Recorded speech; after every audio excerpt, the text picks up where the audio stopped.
Hello everyone. So again हम वापस हैं हमारे सेकंड लेक्चर में। ऑलरेडी पॉलिटी का एक लेक्चर हो चुका है जहाँ पर हमने बेसिकली सिर्फ एक इंट्रोडक्शन हमने पढ़ने की कोशिश करी थी। वो एक्चुअल में कॉन्स्टिट्यूशन होता क्या है और हमारे लिए किस काम आता है, पावर्स क्या है, क्या करने की है, क्यों बनाया जाता है। आज हम एक हिस्टोरिकल बैकग्राउंड पढ़ेंगे। आपको जवाहरलाल नेहरू जी नज़र आ रहे होंगे साइन करते हुए। तो एक बैकग्राउंड पढ़ेंगे कि एक्चुअल में इसकी शुरुआत होती कैसे है, कैसे आया कॉन्स्टिट्यूशन, और कॉन्स्टिट्यूशन को लाने के पीछे इतनी बड़ी वजह क्या रही।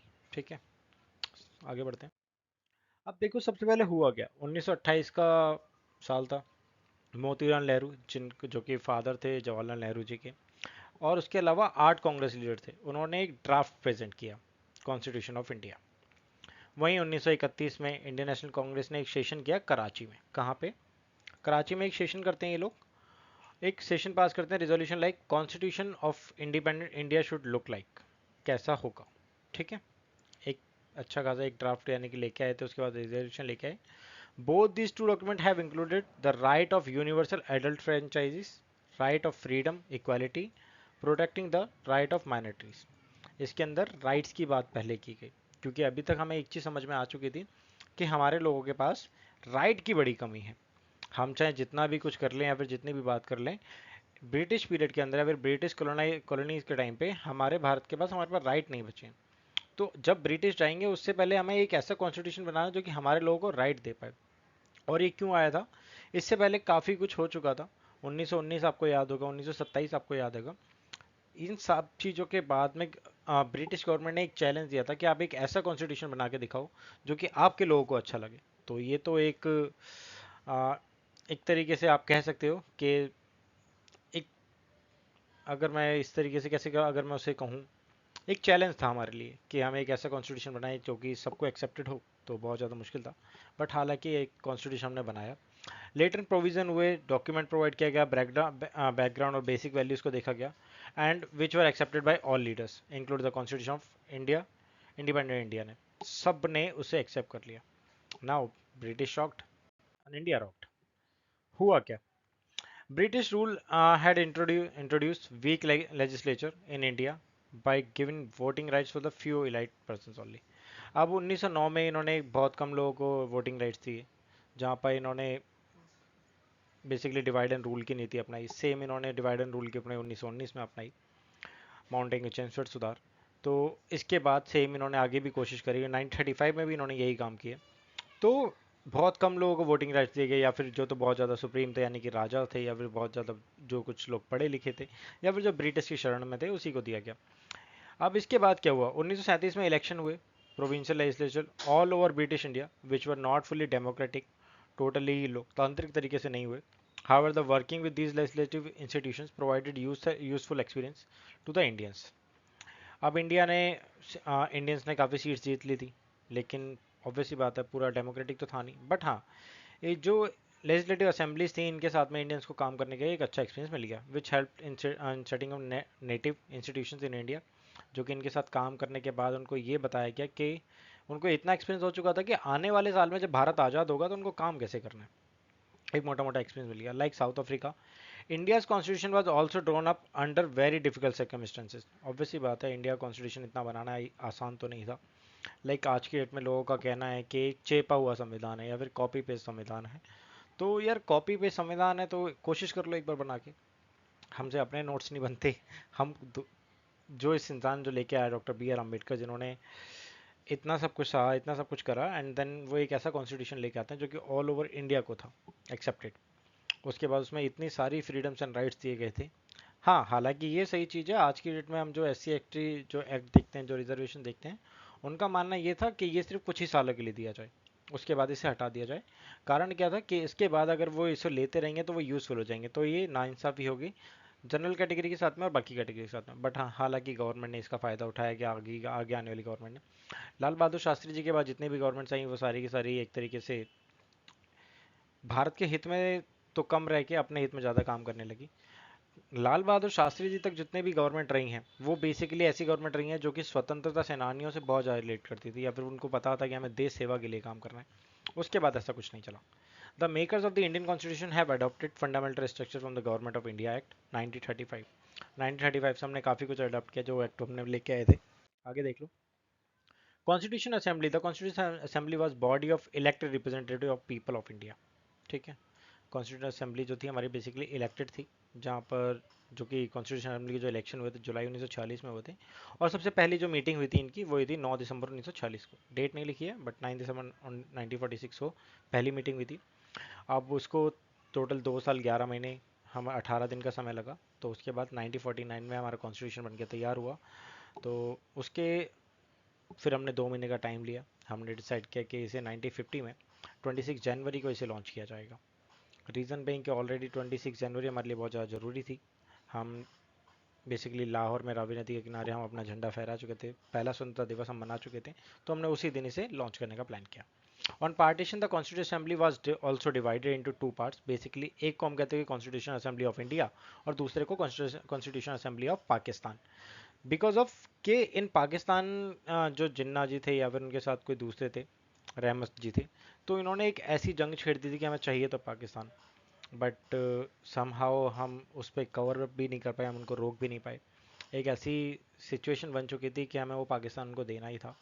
सो गांधी वॉज नॉट रॉन्ग। तो उनके पास और कोई सिचुएशन बची नहीं थी इसके अलावा। अगर हम उनको पाकिस्तान नहीं देते तो उसके बाद इतने दंगे हो चुके थे, इतने ज़्यादा वेस्ट बंगाल का हाल इतना हो चुका था कि रोड पे लाशें पड़ी हुई थी। तो उनको सॉल्व उन चीज दंगों को रोकना, उन राइट्स को रोकना इतना ईजी तो नहीं था। तो at any how like Gandhi has accepted, okay ठीक है हम आपको पाकिस्तान दे देंगे। एंड दे ऑल्सो हेल्प कि आप पाकिस्तान को बनाने में हम आपकी हेल्प करेंगे। तो उसके लिए हमने उनको पैसा भी दिया। वो आपने एक डायलॉग सुना होगा ना कि सनी देओल की गदर मूवी का डायलॉग है कि आपको देश बनाने के लिए तिरपाल के पैसे भी हमने दिए थे, तिरपाल भी हमने दी थी। So that was actually true कि पाकिस्तान के पास कुछ नहीं था। देन उन्हीं पैसों से पाकिस्तान हैज़ अगेन 1947 के टाइम पे हमसे यानी कि हमारे पास युद्ध करने के लिए आ गया। फिर 1965 में आ गया, 1971 में आ गया। तो ये सारा काम दैट वाज टोटली यानी कि ठीक है, गद्दारी तो करी, जाने तो आगे देखते हैं।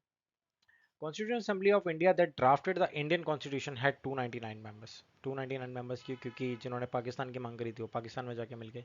टोटल 396 सीट्स थी जिसमें 99 ने तो ज्वाइन ही नहीं किया, जो ये पाकिस्तान से थे, बाकी कुछ अदर्स भी थे। तो वो मैं ज़्यादा पढ़ना ज़रूरी नहीं था, इस वजह से मैंने यहाँ पर एडिशन नहीं किया इतना ज़्यादा। तो जो हमारे लिए ज़रूरी है वो पढ़ते हैं, हम इररिलेवेंट चीज़ों को ज़्यादा ध्यान नहीं देंगे, जो ज़रूरी है उन पर ज़्यादा फोकस करेंगे। तो फाइनली 26 नवंबर 1949 को हमारा कॉन्स्टिट्यूशन बनकर तैयार हुआ। एंड वी हैव डिसाइडेड कि 26 जनवरी 1950 को हम इसको इफेक्ट में लाएंगे। सो फाइनली ये हमारा कॉन्स्टिट्यूशन यहाँ पर बनकर तैयार हो जाता है। एंड अगर हम यहाँ पर फैक्टर्स ऑफ कॉन्स्टिट्यूशन की बात करें तो हमने क्या क्या देखा है यहाँ पे। फ्रेंच रिवॉल्यूशन हमने देखा जो कि बेसिकली जिनका कंट्रीब्यूशन रहा हमारे हमारे कॉन्स्टिट्यूशन में। Parliamentary democracy in Britain basically, bill right of USA, socialist revolution of Russia, ठीक है, समाजवादी क्रांति जो हम कहते हैं, या फिर फ्रांस की क्रांति हम जिसे कहते हैं। यानी कि ब्रिटेन में जो डेमोक्रेटिक जो पार्टी चलती थी उसको हमने कैसे लिया, जो हमने फंडामेंटल राइट्स लिए वो कहाँ से लिए। तो इन सबको अब एक मिला जुला एक रूप हमारे पास जो फैक्टर्स जो बनते हैं वो ये हैं। लेकिन इसके बारे में हम डीपली और डिस्कस करेंगे। अभी हम पहले ये जान लेते हैं जो हमारे जो की फीचर्स ऑफ इंडियन कॉन्स्टिट्यूशन है उसको हम समझने की कोशिश कर लेते हैं। तो हमारे पास की फीचर में हमारे पास काफ़ी चीज़ें हैं। आप की फीचर्स में देखोगे तो हमारे पास ये चीज़ समझ में आती है कि यस हमारा जो कॉन्स्टिट्यूशन है, दो तरीके के कॉन्स्टिट्यूशन होते हैं। एक होते हैं रिटन और एक होते हैं अनरिटन। तो जो हमारा जो कॉन्स्टिट्यूशन है वो रिटन कॉन्स्टिट्यूशन है। वो इंडियन कॉन्स्टिट्यूशन फ्लेक्सिबल भी है बट इट्स ऑल्सो रिगिड, यानी कि इसका बेसिक स्ट्रक्चर जो मैं कहता हूँ वो कहता है कैन नॉट, यानी कि हम इसका जो बेसिक स्ट्रक्चर है उसको अमेंड नहीं कर सकते। जो हमारी बेसिक जो चीज़ें हैं जो हम एक्चुअल में हमारी नींव बताती है कॉन्स्टिट्यूशन की, हम उसके साथ कोई छेड़खानी नहीं करेंगे। हमारा फ्लेक्सिबल और रिगिड दोनों है, यानी कि आप इतने अब उसमें चेंजेस कर सकते हो और आसानी से कर सकते हो, बट इतना इजी भी नहीं है कि आपने बस चुटकी बजाई और इजी हो गया लाइक ब्रिटेन की तरह। तो ब्रिटेन में यानी कि तो ब्रिटेन का एक रूल है कि ब्रिटेन का जो सबसे ज़्यादा सुप्रीम है वो वहाँ की रानी होगी, क्वीन होगी, ठीक है। उससे ज़्यादा ऊपर कोई नहीं हो सकता। तो उनका मानना ये है कि जो क्वीन है वो बेसिकली गॉड के थ्रू आई है और उसी की यानी कि राजा का भी गलत नहीं हो सकता, वो वाला रूल चलता है। So that is not in India basically. In Indian constitution is unitary, obviously बात है, centre has more power, but it is also federal as well, because of powers हमने डिवाइड कर रखी हैं, ठीक है। हमारा एकात्मक भी है और साथ में हमारा संघीय भी है, जहाँ पर हमने पावर्स को सेंटर को भी दे रखा है प्लस डिवाइड भी कर रखा है। तो हम एक तरीके से दोनों को काउंट करते हैं, depend on the situation. Centre ढंग से काम नहीं कर रहा है तो हमें हमें यूनिटरी बनना पड़ेगा, और अगर सेंटर ढंग से काम, सॉरी सेंटर स्टेट ढंग से काम नहीं कर रहे हैं तो हमें यूनिटरी मोड पे आना पड़ता है। लेकिन अगर स्टेट डूइंग वेल और सारी चीज़ें हैं तो हमें ऑब्वियसली बात है हम पावर और उनको दे सकते हैं। तो इस तरीके से हमारे पास कुछ प्लानिंग्स होती हैं जो कि हम उनको देते हैं। तो अगर अदर फैक्टर्स की बात करें तो Indian national Congress made demand up for the constitution assembly 1934 which came into existence for drafting constitution 9 December 1946 I said. Okay, सबसे पहले इन्होंने जो डिमांड रखी थी कॉन्स्टिट्यूशन की 1934 में रही थी। This is then basically M.N. Roy, Manuendranath Roy. The Constituent Assembly drafted Constitution for independent India between 9 December 1946 to 26 November 1949. तो ये पूरा का पूरा 2 साल 11 महीने और 18 दिन, जिसमें हमारे अप्रॉक्सीमेटली 60 लाख रुपए लग चुके थे। और हमने 60 लाख के करीब गया और हमने काफ़ी देशों से हमने देखा समझा, काफ़ी देखा था। अब आई थिंक 60-65 कंट्रीज़ के साथ में हमने इन सारी चीज़ों को भी देखा कि हमारा कैसे कैसे हम बना सकते हैं, कौन किस चीज़ की कमी बाकी देशों में जो हम अपने में फुलफिल कर सकते हैं। हमने काफ़ी चीज़ों को देखा। Then finally I just set कि 26 जनवरी हमारे लिए कितना ज़रूरी था, तो इसलिए हमने 26 जनवरी 1950 को हमने इसे लॉन्च करने का प्लान किया। तो this was the actually final vote. वहीं अगर आप देखोगे, Constitution is a fundamental set of rules, principle on the basis of which the people of this country oblige to the govern by। ठीक है, बेसिकली एक fundamental set है जहाँ पर रूल्स एंड प्रिंसिपल्स हैं जो बेसिस ऑफ पीपल को या फिर लोगों को बताते हैं कि चीज़ों को कैसे गवर्न किया जाएगा। ठीक है, बेसिकली जो फंडामेंटल रूल्स ऑफ कॉन्स्टिट्यूशन है वो डिफाइन करते हैं गवर्नमेंट एंड कॉन्स्टिट्यूशन पार्ट्स को, कि जो उनकी जो पॉलिसीज़ हैं जो उनको कैसे अडॉप्ट किया जाएगा एक कंट्री में।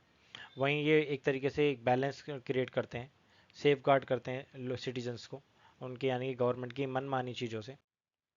लाइकवाइज अगर आप एक देखो तो basically the procedure of government formation कैसे होगा, methods of process of government functionality कैसी होगी, process of interaction among the different parts of government कैसा होगा और उसका वर्क कैसा होगा।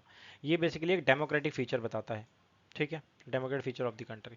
लेकिन ये चीज़ समझने की ज़रूरत है कि हमारे पास डेमोक्रेटिक लोकतांत्रिक करते एक पूरी एक अच्छी डेफिनेशन कोई नहीं है, और अभी तक हमने इसे कुछ देखा भी नहीं है। यानी कि हमारा अगर प्रेमबल कहता है we the people of India, तो प्रेमबल कहता है we the people of India जिसने जिसने एक्चुअली कॉन्स्टिट्यूशन को बनाया है।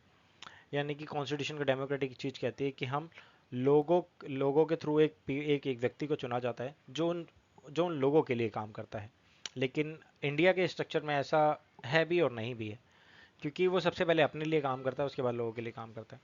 Unfortunately we have that kind of government जो कि आज की डेट में हमारे लिए काम कर रहा है। So that's all amazing. In addition, the Constitution also defines a list of fundamental rights that are an important part of the Constitution to protect interest every citizens against the tyranny of any state, well the form of dominance और इस सारी चीज़ों के लिए। तो obviously बात है आई set कि कॉन्स्टिट्यूशन हमारे फंडामेंटल राइट्स बनाता है, जिसमें कॉन्स्टिट्यूशन हमारी फंडामेंटल जो हमारी राइट्स को प्रोटेक्ट करता है। किससे? एक ऐसी स्टेट से, ऐसे ऐसी गवर्नमेंट से जो कि ट्रेनी है, यानी कि जो हमें परेशान कर सकती है या फिर हमारे ऊपर डोमिनेंस कर सकती है, हमारे ऊपर दबदबा बना सकती है। तो इन सारी चीज़ों से हमें बचाती है, तो इस वजह से कॉन्स्टिट्यूशन बनाया जाता है। तो वहीं अगर आप देखोगे तो this is last slide. The constitution is the supreme law of the land and the source of all power and authority of the government. ठीक है, ये आपको अगर फंडामेंटल राइट्स आपको प्रोवाइड कर रही है, फंडामेंटल ड्यूटीज आपको प्रोवाइड कर रही है, आपकी चीज़ों को आपको मैनेज कर रही है, तो वहीं ये गवर्नमेंट को भी ये पावर देती है और अथॉरिटी देती है कि वो आपके लिए कौन से रूल्स बनाए कौन से ना बनाए, कैसे बनाए। Like wise government not only drives its origin from the constitution but discharge function and responsibilities the framework of the constitution.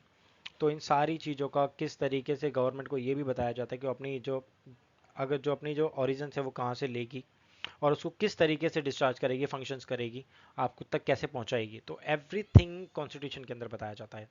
तो this is the basically introduction of constitution मैंने आपको बताया। तो आज के लेक्चर में बस इतना ही। दोबारा मिलेंगे तो हम काफ़ी कुछ और समझने की कोशिश करेंगे एंड विल ट्राई के मोर एंड मोर हम उसे समझें। मिलते हैं थर्ड लेक्चर में अगेन। कल दोबारा मिलेंगे एक नई कहानी के साथ कॉन्स्टिट्यूशन की, जहाँ पर चीज़ों को समझेंगे। तो आज के लिए बस इतना ही। धन्यवाद।